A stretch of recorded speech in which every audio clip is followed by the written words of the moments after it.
Bonjour Jules Garnier, c'est Aymeric Louet-Pac. Et bonjour Jules Garnier, c'est Hugo Robert. Et aujourd'hui, on se retrouve ici pour parler de ce qui nous est arrivé, parce que ça fait un petit moment que vous nous avez pas vus. Ouais, parler de nos expériences passées, de ce qu'on a fait, de comment on a ressenti la radio, et aussi parler de plein de trucs random comme on a l'habitude de faire, n'est-ce pas? On est connu pour ça aussi, je pense. Alors dis-moi Hugo, qu'est-ce que t'es devenu depuis ces 2 dernières années? Là, à peu près, je dirais que j'ai investi dans le Bitcoin, j'ai acheté une maison, là j'ai un jardin printanier avec mon propre jardinier personnel. Non, pas du tout, j'ai fait une formation de SVT. Voilà, c'est pour ça que vous m'avez pas beaucoup vu, parce que j'étais un peu occupé, on va dire. Donc c'était assez, il y avait beaucoup de choses à faire, c'était super intéressant. On voit plein de trucs. Si vous voulez faire de la SVT, c'est bien. Prenez la formation parce qu'on voit plein de trucs. C'est plein de trucs différents. Ça passe de la géologie à l'épistologie végétale, où c'est genre les maladies pour les plantes, la biologie, les cellules, le corps humain. Si vous voulez devenir médecin plus tard, enfin plein de choses super bien. Et beaucoup de concepts et beaucoup de temps à allouer quoi. Voilà. Tu veux devenir médecin plus tard, toi? Alors, sachant que je suis hématophobe, je n'ai pas envie de devenir médecin parce que en table d'opération, je pense, tu vois, je m'écroule. Je vois quelqu'un qui... C'est lui le patient? Ok. Et je tombe carrément. Mais voilà. Et toi, qu'est-ce qui s'est passé dans ta vie alors? Alors, j'ai passé mon bac. Non, impossible. Je te jure. Waouh. Et, j'y crois pas. Non, et après mon bac, tu vois, je me suis dit, je suis pas prêt pour des études supérieures tout de suite. Je vais me prendre une petite année pour réfléchir. Alors à l'université, ils m'ont dit non, normalement pour faire ça, il faut commencer les études. Du coup, je leur ai dit non, je viens pas.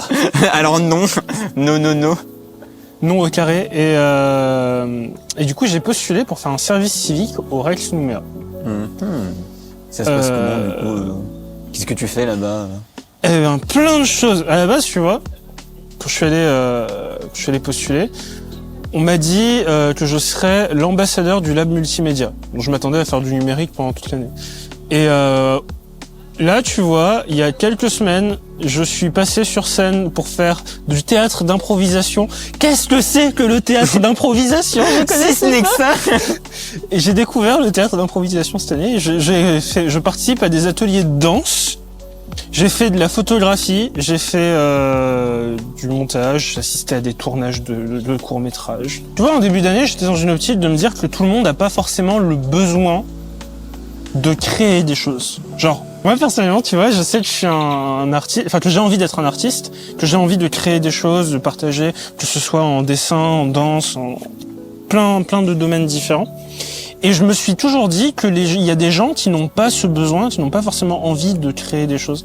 Et pendant mon service civique, j'ai découvert qu'en fait, je pense que c'est plutôt juste une sorte d'étincelle qu'il faut trouver chez les gens. Parce que j'ai vu des jeunes qui venaient dans la salle informatique juste pour jouer aux jeux vidéo pendant toute l'année, tu vois. Ils venaient jouer à Roblox pendant 3 mois. Puis au bout d'un moment, on leur dit « viens à l'atelier théâtre d'impro ». Le gamin, il se pointe, il passe la meilleure heure et demie de sa vie. Du coup, il revient la semaine suivante. Et tu vois, à partir de là, il se rend compte qu'en fait, il y a un truc qui le fait vibrer, qui lui donne envie de partager des émotions avec les autres. Et ça, je pense que c'est super important que tout le monde se rende compte qu'il y a un truc qui va vous faire vibrer, il y a un truc qui va vous donner envie de partager avec les autres des émotions, des sensations. Mais à la fois, faut pas non plus trop se stresser dessus. Faut se dire, ça arrivera bien un moment ou un autre, quoi. Voilà, faut pas non plus se stresser. Tiens, j'ai envie vraiment de trouver ce qui me plaît, machin, et d'essayer plein de trucs au point où ça te dégoûte un peu. C'est dur parce qu'il faut être modéré quand même dans son enthousiasme, mais être quand même quelqu'un qui cherche, quoi. J'ai toujours dit, la perfection est dans l'équilibre. Avec un œil. Thanos, lol. Mais quoi je connais pas ce truc où il prend un espèce de truc et il le met sur son doigt, il y a écrit perfectly balanced as all things should be. Si, je vois le même. Tu vois le truc? C'est alors, pareil. Je suis pas en train de dire que Thanos avait raison, mais tu vois. Hot takes. Non, mais surtout, j'ai pas regardé. C'est important, ouais, d'essayer plein de choses et de se faire vibrer entre guillemets et de se dire ça a pas marché, du coup je vais plus jamais essayer. Non. Quand je faisais du théâtre et tout, mes premières années de théâtre étaient un peu difficiles parce que j'avais un peu de mal et j'étais pas forcément dans un groupe qui marchait très bien. le groupe avec moi marchait pas bien avec moi, c'était comme ça que ça marchait, c'était comme ça. Et je me suis dit, c'est peut-être pas ce qui me convient, etc. Et dès que t'es avec des gens qui résonnent avec toi, ça fait très énergie mystique, mais pas du tout. Mais dès que t'es avec des gens qui résonnent et qui te renvoient des bonnes choses positives, quand toi tu leur renvoies des choses positives, bah direct ça te donne envie, ça fait brûler l'étincelle, quoi. Ça te donne envie de te tester, de faire plein de trucs. Un truc dont il faut se rendre compte, surtout au lycée, ouais, c'est que les gens avec qui tu pratiques certaines activités déterminent beaucoup la façon dont tu vas ressentir ces dites activités. Non mais voilà, un message à tous les jeunes qui nous regardent potentiellement, que on sait que c'est difficile le lycée aussi parce qu'on te dit ouais t'as 16, 15, 17 ans et on me dit tu veux faire quoi plus tard dans ta vie? J'en ai 20, je sais toujours pas. Choisis maintenant. J'en ai 20, je suis pas sûr, hein, donc bon, on en est à là. Hein, et je connais des gens de 25-30 qui sont pas sûrs non plus. Hein. Donc c'est pas grave de chercher en fait justement, de faire comme Emmerich, de tester des services civiques, de faire plein de trucs, de rejoindre des associations comme Pacific Company. Moi j'avais rejoint une association qui a été créée à l'université pour faire du théâtre. Et on a fait des représentations de pièces de Gaël Faye et du coup c'était vachement bien. Enfin, pas Gaël Faye, qu'est-ce que je dis? Je me suis trompé dans le nom, mais enfin on a fait des représentations d'auteurs connus ici. C'était vraiment bien en fait. Et voilà, faut pas en avoir peur, quoi. Moi, c'est aussi ce que je me suis rendu compte parce que moi, je suis pas d'ici de base. Hein. Je suis arrivé ici à 4 ans. J'étais renfermé comme une porte de prison. Et bah c'est vrai, hein. J'étais renfermé de ouf. Et venir ici, ça m'a complètement ouvert. Et je me suis rendu compte qu'en fait, au contraire, ici, c'est génial parce que les gens en général te jugent pas, quoi. Tu vois, genre t'essayes des trucs et tout, et les gens tant que les gens voient que t'es dans une optique où tu kiffes et que t'essayes, tu vois, en général, les gens, au contraire, ils sont plutôt contents de te voir comme ça, ils sont en mode vas-y, quoi. Et moi, je trouve ça sympa parce que c'est un climat qui est vraiment bon pour essayer des choses, en fait. Parce que les gens ici sont super. Quoi qu'on dise, la jeunesse ici est géniale parce non mais c'est vrai, mais elle est créative, elle est intéressante, elle est multiculturelle, donc c'est génial. Moi, j'adore discuter avec des jeunes ici. Enfin, je dis ça, on dirait que j'ai 35 ans. J'adore discuter avec des gens de mon âge et tout qui viennent d'un peu n'importe où parce que c'est génial, parce que t'as plein de visions de la vie différentes, t'as plein d'idées différentes qui fusent. Non, je pense que à ce stade, c'est le podcast de la nostalgie. Là, oui, voilà. Là, c'est vraiment la nostalgie. Là, c'est les vieux là qui parlent. Oh, vous savez, de mon temps, quand même, c'était vachement sympa. Et c'est toujours sympa. C'est ça qui est bien. Et à ce propos, d'ailleurs, j'en viens au fait que nous étions les 2 premiers intervenants sur la web radio. Il y avait des gens avant quand même, non? Non, c'était nous deux les... Attends, parce que t'es en train de réécrire l'histoire dans ma tête, là. Moi, je me suis toujours dit qu'on reprenait le flambeau plus qu'on le lançait en lui-même. En fait, l'histoire de la web radio, c'est offrir aux élèves un espace d'expression et de partage où on pourrait librement parler de sujets qui nous intéressent, capter les événements qui se passent au sein du lycée et pour les artistes, les musiciens et les chanteurs, partager leur production tout simplement. Ça c'est génial. Ça. Et à la base, on avait eu alors je crois que c'était en 2021, 2022, on avait eu un message sur Pronote d'une réunion sur la web radio, oui, ouais, une réunion de présentation du projet, mise en place, entre guillemets, de présentation de projet, quoi. On était une petite 60aine, tu vois. Puis le Covid est passé par là. Vous voyez comment ça a tourné. Puis ensuite, on est rentré et il y avait plus personne. Et moi, je me souviens, je me disais, oui, c'était cool cette idée de projet web radio, mais c'est pas where people, please. Et du coup, on a commencé comme ça, en fait. Je crois que c'est notre première émission, notre première captation son. C'était sur... c'est le manteau des audacieuses, non? Le manteau des audacieuses. C'était ça, ouais, je m'en souviens. Ouais. Et c'est là qu'on s'est rencontrés. C'est vrai. Moi qui arrive, qui suis complètement introverti, qui fait « Il a l'air sympa ce mec, viens, je vais le voir ». Du coup, bah, ça a marché. Allez voir les gens, c'est important. Allez vers les gens. Allez voir les gens qui vous disiez « Ça a l'air d'être une bonne personne, ça a peut-être marché, mais au pire ça marche pas. » Mais c'est pas grave, au moins vous aurez essayé, mais... Comme quoi, hein. Ça a fait une amitié qui a duré 4 ans. Et qui durera, j'espère. Ah, je viens de prendre un coup de vieux là. Ah Oui, ouais, 4 oui, ans. voilà, tu vois le coup de vieux là dans le dos là, paf.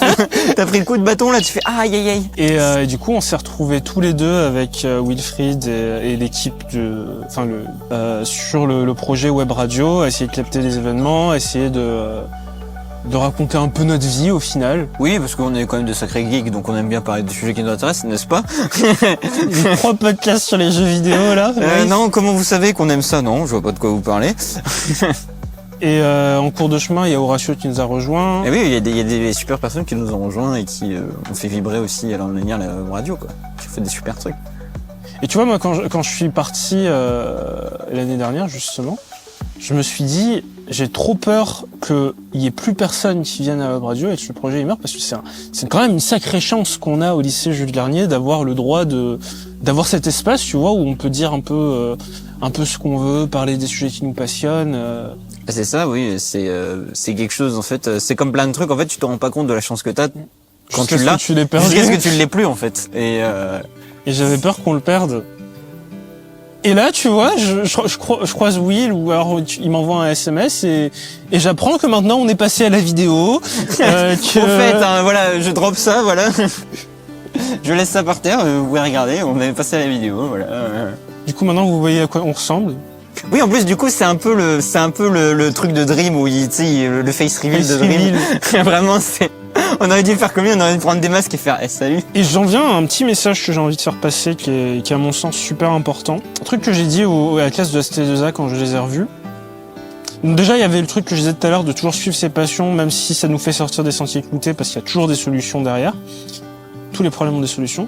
Mais aussi, quand t'es au lycée, sois super alerte de ce qui se passe dans ton lycée. Essaie de te tenir au courant des événements, des projets, des initiatives des professeurs, parce qu'il y a toujours des choses qui se passent dans le lycée. Il y a toujours des choses qui sont mises en place, ouais, c'est ça. Et on n'est pas forcément au courant parce que c'est pas forcément bien communiqué, bien ou alors en avant, oui. on n'est pas forcément toujours. On va pas forcément voir les notifications sur Pronote. Soyons honnêtes, hein. Soyons honnêtes, le petit papillon, on clique pas souvent dessus. Le petit papillon, il est très joli, mais je n'y toucherai pas. Tu sais, il y a un petit 42 sur le papillon, un petit 42 en rouge sur le papillon. Tu fais clic droit, marqué comme lu. Allez, hop là. Et c'est dommage parce que tu passes à côté de plein d'expériences. Et à mon sens, ce qui se passe dans les lycées, en dehors des cours, tous les ateliers, tous les projets, toutes les activités, toutes les journées spéciales, c'est ce qui va vraiment t'enrichir en tant qu'individu et te développer en tant que citoyen et faire de toi une personne vraiment accomplie au-delà des cours, parce que les cours, c'est important pour ton avenir, c'est ce qui te garantit d'avoir un métier, mais tous les ateliers, tous les tests que tu fais, tous les projets auxquels tu assistes, c'est ce qui fait de toi un citoyen alerte des sujets plein de sujets divers, surtout alerte de ce que toi tu aimes en fait au final. Oui, encore aussi. Une fois, voilà, c'est que pour être bien dans ta peau, faut comprendre qui t'es et qui tu voudrais devenir aussi. Voilà, oui. Tu te dis tiens, je sais pas, il y a une intervenante, il y a une volcanologue qui vient et qui parle de son métier, tu te dis tu vois, waouh, c'est génial, j'ai envie de devenir ça, ou j'ai envie de m'informer sur ça. Peut-être pas devenir ça, mais j'ai envie de m'informer sur ça, et du coup tu découvres plein de choses géniales.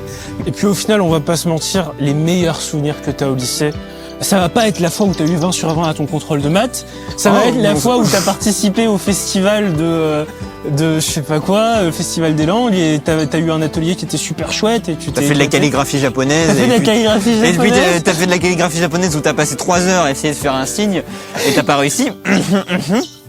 T'as accroché dans ta chambre. Mon meilleur souvenir de seconde, c'était le voyage à Poé que j'ai fait en tant qu'éco-délégué avec Monsieur Gauthier.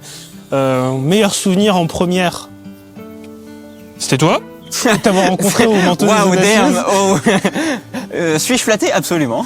Et mon meilleur souvenir en terminale, ça a été tout le travail qu'on a fait autour des web radios, d'intervention, de suivi des événements, parce qu'on a été vraiment super actifs au niveau des web radios en terminale. Ouais, et au final, c'est des souvenirs qui restent et qui, en plus, te donnent de l'expérience qui est super valorisante, parce que oui, tu peux mettre sur ton CV que t'as fait de la calligraphie japonaise sur des ateliers au lycée, que tu t'es éclaté là-dessus et que t'as envie d'en refaire. Bah, ça montre potentiellement aussi, c'est pas, ils prennent pas ça en compte partout, mais dans certaines formations, dans certains travails, C'est important d'être curieux. C'est très important d'être curieux en fait. Et quand ils voient que t'as essayé plein de choses, que t'as tenté, etc., même si ça a pas forcément marché, ils prennent en compte ça. Ils se disent ça vaut le coup en fait. Tu vois, c'est quelqu'un qui est curieux, qui est intéressant parce qu'il est toujours dans la recherche de nouvelles choses. Dans l'ouverture vers les autres. C'est ça, et d'apprendre.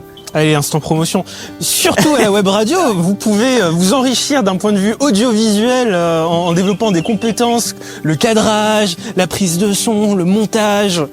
Et en plus, ça vous fait une expérience vraiment enrichissante d'un point de vue professionnel. Un petit flashback de toi qui revenais alors que t'étais plus au lycée, tu venais dans le lycée pour filmer des trucs sur ton temps libre le matin à 7h. Et que certains surveillants, ils savaient pas qui j'étais là en mode, non mais, j'ai pas mon carnet en fait, j'ai plus de carnet. Je peux pas rentrer, mon carnet, j'ai plus de carnet en fait. Le problème, c'est que je suis quelqu'un de l'extérieur, quoi, je suis un intervenant extérieur, quoi. T'as ta carte d'étudiant. Ah j'ai dû sortir ma carte d'étudiant carrément à un moment parce que vraiment, non, je vous jure, je suis pas chômeur, regardez. Regardez, c'est ma carte d'étudiant, je travaille, je vous jure. Tu sais, techniquement, du coup, comme j'ai dû dire non à toutes les formations Parcoursup pour faire mon service civique, à l'heure actuelle, je suis au chômage et déscolarisé, puisque le service civique, c'est pas un métier. Oh là là. Comment oses-tu Comment oses-tu te lever le matin à 7h du mat pour finir à 17h? C'est pas un vrai métier, ça. On peut pas parler de chômage parce que le service civique, c'est un statut vraiment à part où t'es pas stagiaire, t'es pas scolarisé, t'es là. Tu es une aide. T'es bénévole, techniquement, oui. Tu existes. Tu es bénévole rémunéré. Du coup, ça détruit complètement le pas concept rémunéré, de bénévole. indemnisé. Indemnisé. Ah, c'est pas la même chose. C'est pas imposable, en fait, ce que tu dis dans le service civique. C'est important de le préciser. Oui, c'est important de le préciser, oui. Parce que du coup, t'es pas vraiment dans le monde, c'est un avant-goût du monde du travail, mais t'es pas non plus dedans complètement. Ça veut dire que tu cotises pas pour ta retraite?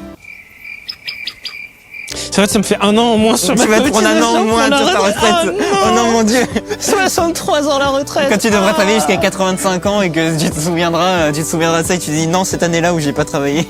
Et c'est marrant parce que tu te découvres aussi, il y a 3-4 ans de ça, j'aurais jamais pensé que je serais là assis à discuter avec toi devant une caméra de plein de choses, entre guillemets, de m'étaler un peu sur mes sentiments et sur ma vie, comme ça en fait. Pardon, je repensais à une scène qu'on avait fait au théâtre d'improvisation il y a pas très longtemps où j'incarnais une sorte de cafard qui a vu ses potes mourir dans un micro-ondes et qui en mode ah non. Et en fait, je me dis, quand je t'entendais dire ça, je me disais, j'aurais jamais imaginé quand j'étais plus jeune qu'un jour je serais un cafard en train de pleurer la mort de ses amis dans un micro-ondes. C'est ça la magie du théâtre d'impro. C'est ça la magie du théâtre d'impro, c'est qu'on te dit, là, va falloir faire une pièce mais sans parler, en faisant que du mime. Pendant 3 minutes 30. Bonne chance. Bonne chance. Et là, t'es en mode, bon, va falloir que j'y aille parce que j'ai pas le choix. Et ça, c'est marrant, ça. Là, cette année, au RED, j'ai eu l'occasion de participer à des ateliers d'Afro Dance Hall. Et là, hier, comme c'était genre la dernière fois qu'on faisait l'atelier, le danseur qui nous fait prof, il nous a dit, ok, aujourd'hui, je vais vous montrer le Vogue et le Wack. C'est deux styles de danse qui font partie du hip-hop, mais qui ont rien du tout à voir avec qui ont rien avec commun, le break, avec et en fait, même si tu te dis ouais, la danse c'est pas pour moi, je suis pas un danseur, je veux pas danser. En fait, la danse au final, c'est vraiment juste la partie flow, en tout cas de la danse, parce qu'après t'as la partie technique, mais la partie flow de la danse, c'est vraiment juste d'écouter ton corps, d'apprendre à connaître comment l'espace interagit avec la façon dont tu bouges ton corps. Et personnellement, tu vois, ça m'a beaucoup aidé de pratiquer la danse de façon régulière pendant plusieurs années, à me mettre en emphase avec mon propre corps, parce que j'ai toujours eu ce problème de je suis gros. Je suis non mais faut dire si, au bout d'un moment je suis gros, je suis poilu, je suis un porc. Je suis un sanglier. Tu vois Pumba dans le Roi Léo, c'est le personnage le plus relatable. Ça tombe bien parce que lui aussi il danse et il chante, donc ça tombe bien. Comédie musicale. Du coup la danse c'est vraiment un excellent outil pour apprendre à faire je sais pas comment le formuler autrement. À faire la paix avec son corps entre guillemets, mais aussi faire attention autour de soi parce que t'es pas tout seul, quoi. Potentiellement, si tu fais de la danse en groupe, t'es pas tout seul, etc. Et c'est important moi, j'ai fait de la danse avec la KKT, donc qui est un groupe de danse qui fait surtout des musiques asiatiques, donc la K-pop, J-pop et tout. Et c'était Bon, j'étais pas un expert, loin de là, bien sûr, mais c'est cool parce que tu fais attention aux autres, en fait. Tu fais attention, et au final, j'ai arrêté parce que ça me plaisait, mais pas tant que ça. Mais j'ai essayé. Ouais. Et Ça je me suis dit, encore une fois, tu vois, voilà. Ça t'a enrichi pendant la période de temps où tu l'as fait. C'est ça. C'est des compétences qui restent. Mais je n'avais pas assez de moves, je trouvais, donc je me suis dit, allez. Tu vois, là, ce samedi, je vais faire le Rex Contest tout seul. Il y a des amis qui vont le faire aussi. Je n'aurais jamais pensé que j'aurais l'audace de faire ça un jour. Et j'ai eu la chance d'être coaché par un chorégraphe professionnel, tu vois, pour faire la chorégraphie que je vais présenter samedi. Et ça m'a tellement enrichi de partager ces moments avec lui, de répétition, de création de la chorégraphie. J'ai découvert des articulations du corps dont je ne suspectais pas l'existence. Tu savais que tu pouvais faire tourner ton épaule sur elle-même, genre dans son axe comme ça, sans bouger le reste du ça s'appelle se péter le bras. Mais... Ouais, je pensais que ça s'appelait se péter le bras aussi. J'ai cru qu'à un moment j'allais m'arracher l'épaule à force de le faire, mais non, c'est possible, c'est faisable. Et quand tu vois les danseurs professionnels, ça se désarticule sacrément. Moi, je suis toujours impressionné par à quel point t'as l'impression ils ont aucune limite, quoi. Oui, je suis là. Mon meilleur souvenir de cette année, c'est compliqué d'en choisir un. Mais il y a beaucoup de choses. Là, un des meilleurs qui me vient en tête là tout de suite, c'est le premier battle de danse auquel j'ai assisté et participé. Et vraiment, j'ai passé toute la soirée avec la bouche là. Oh, ils sont trop forts, les gens. D'ailleurs, la vidéo est sur YouTube si jamais vous avez envie de me voir me faire ridiculiser. Non, il y a vraiment des danseurs qui sont vraiment bien aussi. Ouais. En plus de Emric très bien, je dis pas le contraire, mais il y a d'autres talents un peu cachés de la Nouvelle Academy qui est cachés. Non, ça se voit. Ça se voit qu'ils sont doués. Oui, certes, ça se voit qu'ils sont doués, mais c'est à la fois, je veux dire, ils le font pas forcément devant tout le monde tout le temps, quoi. C'est ce que je veux dire. Tu sais, moi, je suis tombé premier round du match du battle de danse. Moi, tu vois, j'arrive avec mes moves. Il y a des gens qui sont venus me voir après, qui m'ont dit, mec, tu nous as choqués. Parce qu'on pensait pas que tu dansais, en fait. Nous, on te voit dans la salle informatique, on pensait que t'étais un geek, tu faisais que ça. Et là, tu viens, tu bouges ton corps. Le truc, c'est que je suis tombé face au mec qui a fini second dans le battle. Et ce gars avait le pouvoir c'est un breakdancer, tu vois, donc il faisait des passages au sol. Avec une simple impulsion de sa jambe, il finit sur sa main, et ensuite il te fait un salto arrière, et Attendez, mais la gravité, vous connaissez, monsieur? Parce que les lois de la physique sont pas d'accord, en fait. Tu vois, il a pas de centre de gravité. C'est lui, le centre de gravité, carrément. C'est le monde, il tourne autour de lui, carrément. C'est pas le... fascine, pas lui vraiment. qui tourne autour. Autant je dis, voilà, tester des choses, expérimenter plein de trucs, mais moi, le break, je pense que c'est hors de ma portée. J'ai essayé, hein, Oui, bah voilà. Plutôt que de se concentrer sur les choses qu'on n'arrive pas, on passe toujours notre vie à se concentrer sur les choses qu'on n'a pas réussi. Penser un peu à du positif, à se dire, tiens, qu'est-ce que j'ai fait qui a marché, qui a réussi et qui m'a plu, en fait. Comme dit, connaître ses limites, c'est super important parce que... Faut les tester. Faut tester des choses, mais au bout d'un moment, faut savoir aussi être à l'écoute de son corps. Quand ton esprit ou ton corps te dit stop, c'est qu'il y a potentiellement quelque chose qui va pas et qu'il faut prendre du temps pour toi, pour faire des trucs que t'aimes, faire des trucs calmes. C'est important de savoir aussi quand ton corps atteint sa limite de fatigue et de te dire ouais là, je vais faire de mon mieux, mais mon mieux ce sera un peu moins de l'habitude. Et c'est pas grave, faut pas te forcer, hein, mais il y avait pas trop de fil conducteur sur ce qu'on a dit. On est heureux. Voilà, on est heureux. On est content. On voulait juste parler un peu de tout et de rien qui nous passait par la tête. C'est un peu d'une certaine manière notre séance de fermeture. J'allais dire la conclusion de notre participation à la web radio du lycée, enfin web TV maintenant du lycée. Oui, carrément, attention, parce que là on va aller sur NC la première et tout, non. Mais voilà, c'était un peu notre j'allais dire adieu, parce que non, c'est jamais un adieu. C'est jamais un adieu, ce n'est qu'un au revoir, comme tu dis, mais c'est important pour nous d'en parler parce que c'est cool en fait. C'était vraiment une expérience qui était vraiment enrichissante et un chouette chapitre de notre vie. Voilà, et on est content. Je pense encore une fois, je peux parler au nom de nous deux en disant ça. On est content d'y avoir participé et d'avoir pu créer des choses en fait. Et on espère que d'autres jeunes en voyant cette vidéo pourront potentiellement On espère rejoindre, que- créer des choses, essayer en fait, parce qu'il y a des gens qui faisaient de la musique, qui publiaient en musique pour la radio et tout, et ça c'est trop bien, ça c'est génial. Il y a un La flambeau à créativité. reprendre, les amis. Foncez, les amis juifs, je veux le dire en tout cas, foncez. Prenez l'occasion. Il y a un gros merci à tous ceux qui ont pris le temps de nous écouter, Qui ont pris le temps de nous aider aussi. qui ont pris le temps de nous aider. Comme Un gros Will, merci comme tous les gens. à Will, au principal, On le voit pas, mais on le pointe. à Horatio, à toute l'équipe de la web radio, aux surveillants, Madame Morelli, à Madame Morelli, notre documentaliste. qui arrête pas d'organiser des trucs et c'est génial. Si vous avez eu le temps de discuter avec elle, c'est une personne qui est vraiment super intéressante, c'est génial. À tous ces professeurs qui nous ont accompagnés, qui nous ont conseillés, qui nous ont écoutés, Ils ont pris le temps encore une fois. qui ont parfois même organisé des trucs absolument incroyables dans le lycée. Bref, un gros merci à Jules Lernier. Ouais, voilà. Merci Julien de nous avoir permis de vivre cette expérience et en espérant que d'autres personnes comme nous pourront vivre cette expérience. C'était Le gourmet et Enrico et Pâques pour la LGZ radio du lycée TV. Jules Garnier. Et à bientôt.